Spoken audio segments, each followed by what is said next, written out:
Tu veux suivre les joueurs ici Japon mais tu connais rien à Smash Bros? T'inquiète pas, je t'explique.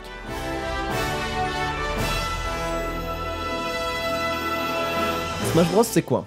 Prenez un jeu auquel vous avez déjà joué étant jeune, il y aura forcément un de ces personnages représentés dans Smash.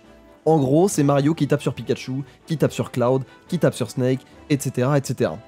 On prend tous ces persos, on les met sur plein de terrains, avec plein d'objets, et on a un des plus grands jeux familiales de la décennie.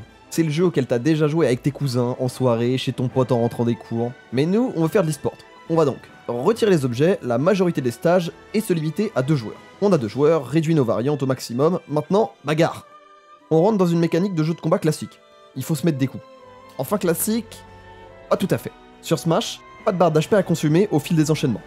Là, on a un système de pourcentage, chaque coup inflige ses 10%, plus les pourcents montent et plus les coups éjectent l'eau.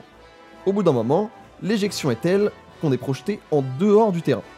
Le premier à être éjecté 3 fois a perdu. Voilà, c'est tout aussi simple que ça. On vous l'a dit, il y a une myriade de personnages jouables, presque 90. Et chez ici Japon, c'est assez particulier parce que nos 3 joueurs jouent Steve. Steve, c'est l'avant-dernier personnage sorti sur Super Smash Bros Ultimate, et il reprend les mécaniques de Minecraft. Et ouais, c'est un personnage de Minecraft dans Smash Bros. Du coup, s'il reprend les mécaniques fondamentales de Minecraft, et ben il mine, comme dans Minecraft. Il peut miner à même le terrain et récupérer différentes ressources. Du bois, de la pierre, de la redstone, de l'or, du fer et même du diamant.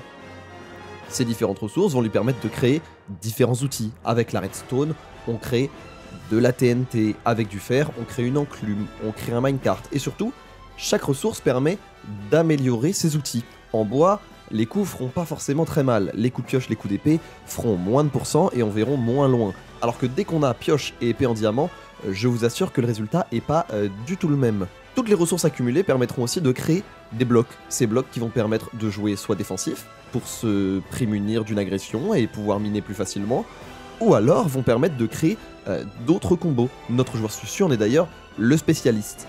Évidemment, le personnage ne se limite pas à ça, et si vous voulez en apprendre encore plus et découvrir Steve avec ici Japon, je vous conseille de nous suivre sur Twitter et sur nos différents réseaux sociaux, parce que ce week-end a lieu le Genesis, qui est peut-être le plus gros ou l'un des plus gros tournois de l'année, et tout le crew ici Japon sera présent. Donc on se dit à ce week-end, et en attendant, prenez soin de vous. À toutes.